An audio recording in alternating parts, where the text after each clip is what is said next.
बिस्मिल्लाहिर्रहमानिर्रहीम। सैयदना अली रज़ी अल्लाह ताला अन्हु का एक कौल बड़ा मशहूर है, इज़ा तम्मल अक़्लु नक़सल कलाम। जब इंसान की अक़ल कामिल हो जाती है तो इंसान की गुफ्तगू में कमी आ जाती है। औरतों के बारे में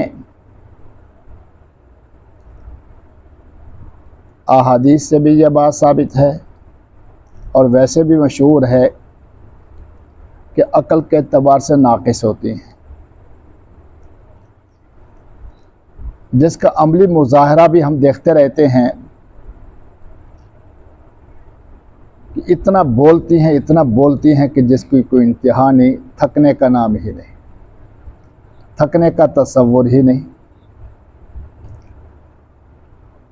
क्यों? अक़ल नाक़िस है। और बाज़ मर्द औरतों से भी बढ़कर होते हैं कि 24 घंटे फजूल बोलते रहेंगे, वहाँ पर थकने का तसव्वुर नहीं होगा। इसलिए जो आदमी ज़्यादा खामोश रहता है तो आप समझ लीजिए कि वो अक़ल के एतबार से कामिल आदमी है। अब अगर हम भी चाहते हैं कि हम अक़ल के एतबार से कामिल बन जाएं तो हमारे ऊपर लाज़िम है कि हम ज़्यादा खामोश रहें। और हदीस मुबारक में है, नबी अलैहिस्सलातु वस्सलाम ने फरमाया, मन सामाता नजा। जो आदमी खामोश रहा वो नजात पा गया। तो फजूलियात से उसको नजात मिल गई, बेहुदा गुफ्तगू से उसको नजात मिल गई। इसलिए आम तौर पर एक लफ्ज़ लिखा होता है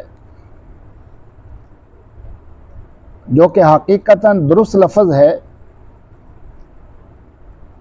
कि खामोश रहने से ज़िक्र करना बेहतर है और फजूल गुफ्तगू से खामोश रहना बेहतर है।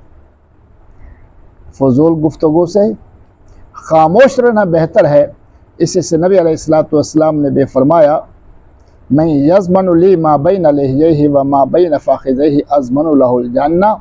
जो आदमी मुझे दो चीज़ों की ज़मानत दे दे कि एक तो ज़बान को फजूल इस्तेमाल नहीं करेगा और दूसरे नंबर पर शर्मगाह को नाजायज़ जगह पर इस्तेमाल नहीं करेगा, मैं उसके लिए जन्नत की ज़मानत देता हूँ। तो ज़बान के ऊपर कंट्रोल करने की वजह से आका सल्लल्लाहु अलैहि वसल्लम ने जन्नत की ज़मानत दी है। तो इसलिए हमें चाहिए कि हम ज़रूरत के तहत गुफ्तगू करें, जितनी कम गुफ्तगू हो सके उतनी ही गुफ्तगू करें, फजूल गुफ्तगू के अंदर ना पड़े। जब आदमी को ज़्यादा बोलने की आदत हो तो फिर फजूल किस्म की हंसी मज़ाह, बेहुदा गुफ्तगू, इन चीज़ों के अंदर अपने वक़्त को वो ज़ाय करता है, जिसके अंदर वो दूसरे की भी तौहीन करता है। और दूसरे की तौहीन है तो इसकी इज़्ज़त कहाँ पर होगी? जवाब के अंदर इसकी भी तौहीन होगी। इसलिए हमें चाहिए कि अपनी इज़्ज़त का ख्याल करें। और इंसान की इज़्ज़त इंसान की अपनी ज़बान के अंदर है। अगर ज़बान को कंट्रोल कर लिया तो इज़्ज़त मिल गई, और अगर ज़बान को कंट्रोल नहीं किया तो फिर ज़िल्लत का शिकार हो गए, ज़िल्लत के अंदर मुब्तला हो गए। इससे ज़्यादा जो ज़िल्लत इंसान को मिला करती है वो इंसान की बेहुदा गुफ्तगू की वजह से और फजूल गुफ्तगू की वजह से हुआ करती है। हमारे बुजुर्ग गुजरे हैं कि करीब ही ज़माना के अंदर हज़रत ख्वाजा खान मोहम्मद साहब नव्वरल्लाहु मरकज़हू बिनौरी टाउन के अंदर तशरीफ़ ले गए। वहाँ पर बड़े बड़े उलमा, बड़े बड़े शयूख और दौरे हदीस के बड़े तुलबा वो मौजूद थे। तो हज़रत को हदीस की मसनद पर बिठा दिया गया। काफ़ी देर खामोश बैठे रहे। बाद साथियों ने अपने दिल के अंदर ये बात सोची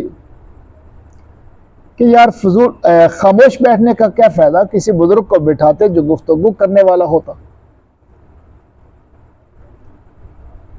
हज़रत को भी अल्लाह रब्बुल इज़्ज़त ने कशफ के ज़रिए से या किसी तरह इस बात पर मुत्तले कर दिया, ये बात दिल के अंदर डाल दी कि बाद साथियों के दिल के अंदर ये बात आ रही है, तो हज़रत ने सिर्फ एक ही जुमला बोला कि जो हमारी खामोशी से कुछ हासिल नहीं कर सकता वो हमारे अल्फाज से, हमारे बोलने से भी कुछ हासिल नहीं कर सकता। बस ये कहना था कि बहुत से उलमा की चीखें निकल गई, बहुत से उलमा की चीखें निकल गई। इसलिए मेरे अजीज दोस्तों, फजूल गुफ्तगू से अपने आप को बचाएं। फजूल गुफ्तगू जब शुरू करेंगे तो फिर ज़बान से गाली गलोच भी होगा, दूसरे की तौहीन भी होगी, और जिसके नतीजे के अंदर अपने लिए भी रुसवाई होगी और दूसरे के लिए भी।